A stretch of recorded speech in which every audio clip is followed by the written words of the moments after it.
Hello, ladies and gentlemen. Welcome to this Monday edition of Renegade Wrestling. I am your host, J.J. Williams. Happy Monday, everybody. I am back here to answer some more of your submitted questions.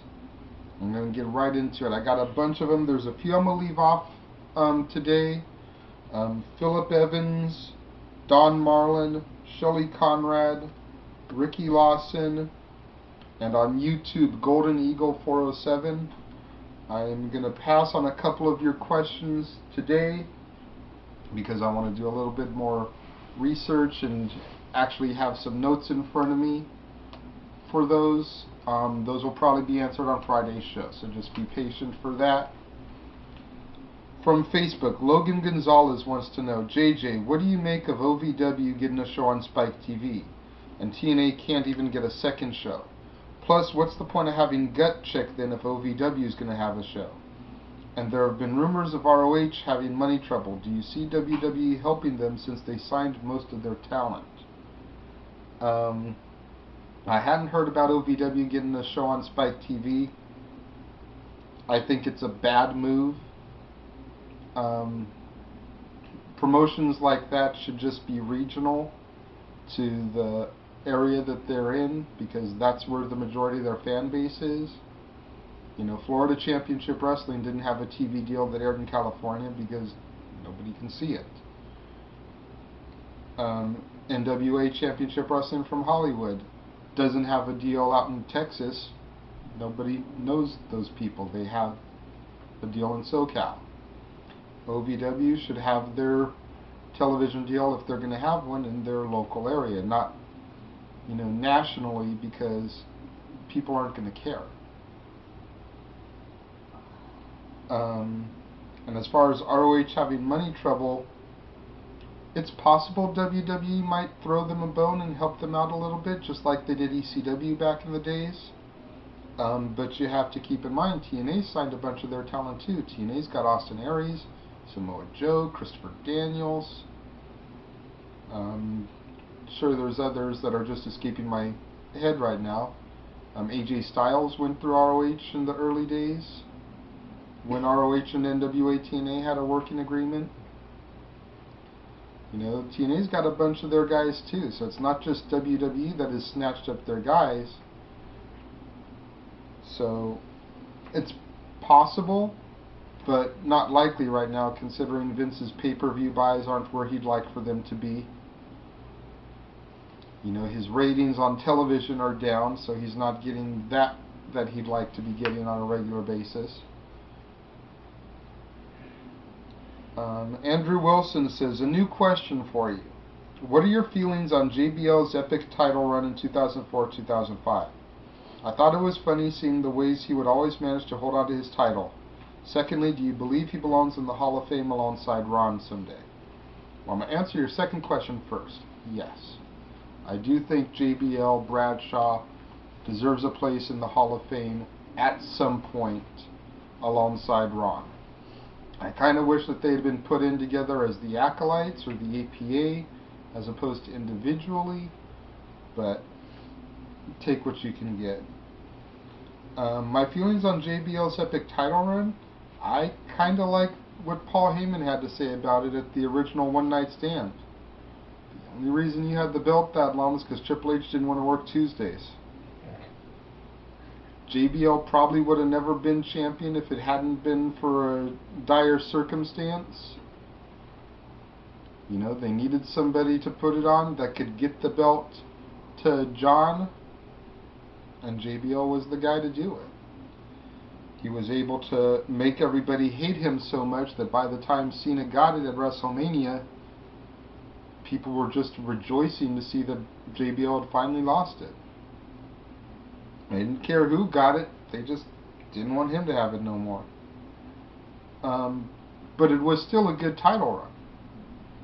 I was very opposed to JBL with the strap when he first got it, but as the time went on, it was like, he's doing a good job here. He did his job well. Let's see here. Cross Uchiha I apologize if I mispronounced that, Cross, on Facebook. Who do you want the leader of Aces and Eights to be? I believe I've discussed this a couple times already. I believe it's going to be Eric or Garrett Bischoff. That's just the way the cards are starting to fall. Who would I like to see it be? It would be cool if they pulled some kind of swerve and it was Abyss.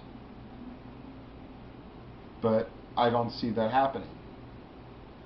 You know, they need to figure out some way to get Abyss back into the storylines, and that would be a good way to do it.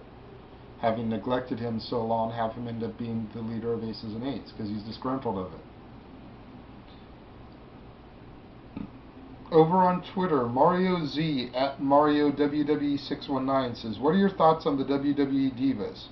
I think I speak for all fans when I say bring back Lita and Trish ASAP."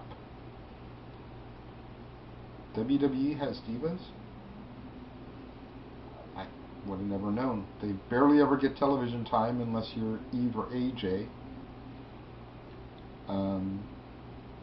They don't have the people on television that they should have on television on a regular basis, like Beth, Natty, and Tamita. And as far as Lita and Trish, yeah, they definitely need them back. If nothing else, but in a supervisor role backstage to help get these girls to the caliber that they need to be so that they can be on a level with Beth, Natty, and Tamina, and bring back that old diva style that they had back in the early 2000s, when they had girls like Lita, Trish, Molly, Victoria, Jazz, Gail, Mickey, and they had a bunch of women that could actually throw down. Michael Scott at Scott the Kid on Twitter, "Hey JJ, what's your opinion on this new group that Heath Slater and Drew McIntyre are in? Hashtag nobody cares." Thank you for remembering the hashtag, first of all. Second of all, you forgot Jinder Mahal. He's in it too. And thirdly, I can't give you an honest answer because I've barely seen them on TV. I like the fact that they're finally doing something with Drew and Jinder because I've always liked them. You know, even though they're heels and we're not supposed to like them, I've always been a Jinder Mahal fan. I liked him from the minute he debuted. Same with Drew. I truly feel that Drew is the future of the WWE if WWE can just get off of their fucking asses and book him properly.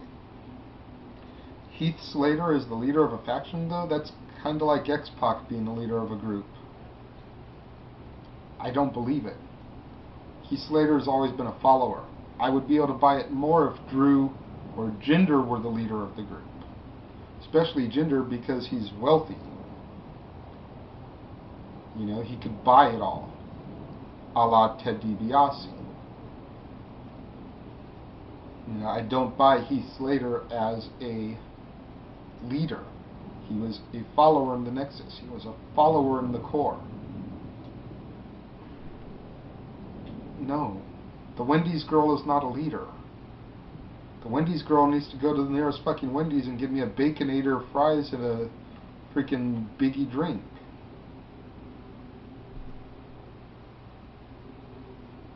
Over on YouTube, Golden Eagle 407, you sent me 2 questions. I'm going to get to one of them. The other one I'm going to answer on Friday. "Hey JJ, do you think WrestleMania 30 should be in Madison Square Garden, and if so, what should be the main event?" Yes and no. I think WrestleMania 30 should be in Madison Square Garden because that's the tradition. 1, 10, 20, 30, all should be in the same venue. I understand where the WWE is coming from, though, because that's the one event every year that sells out almost a year in advance, because everybody from all around the world wants to come to see it. So to hold it in what is now such a tiny venue compared to the sports arenas that they've been performing in lately, you know, Safeco Field, all the other places, Petco Park,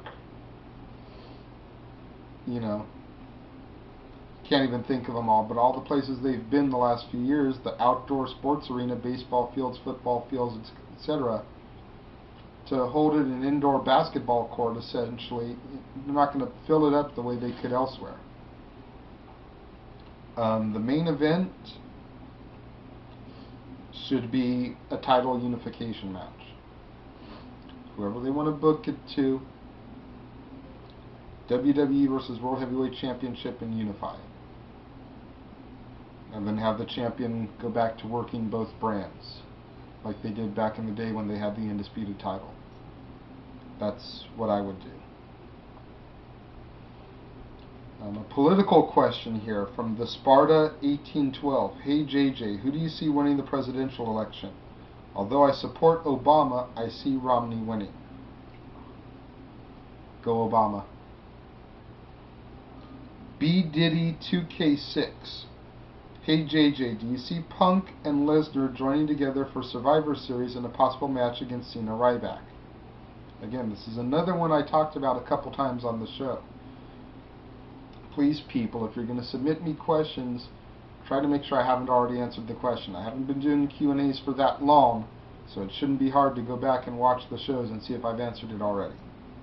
I definitely see Punk and Lesnar on a team, Cena and Ryback on a team, Team Heyman versus either Team McMahon or Team Triple H at Survivor Series. I've been talking about that for a minute. Team Triple H or McMahon, whatever, would probably have Cena, Ryback, Orton, maybe Triple H if he wants to lace up the boots again, and somebody else. Team Heyman would have Punk, Lesnar, probably at this point Alberto, maybe The Miz, and somebody else. All just guesses, but I definitely see at least Cena and Ryback and Orton on one team, and I do see Punk and Lesnar on the other team. Andres Padilla. Hey JJ, how do you see the Royal Rumble road to WrestleMania? Who would you pick to win it, and what championship would he be challenging? Andres, this is another one I've answered. Punk versus Rock. Rock wins the title. Cena wins the Rumble. Cena challenges Rock for the WWE title at Mania. Big D 37100. Do you see Bully Ray flipping on TNA and going to Aces and Eights, then turning on Devon and adding Abyss as a member? That would be an interesting scenario, but I think that if Bubba Bully is going to flip on TNA and go to Aces and Eights, it's going to give us our long-awaited Team 3D reunion, and they're not going to want to throw that away that quickly. As far as adding Abyss as a member, like I said earlier, it would be cool if Abyss ended up being the leader, but all signs seem to be pointing towards the Bischoffs as the leader, either Garrett or Eric, or both of them in collusion. So, that's this Monday edition of Renegade of Wrestling. I am your host, JJ Williams. Thank you again for watching, and we will see you next time here on the Casa D18 Studios channel.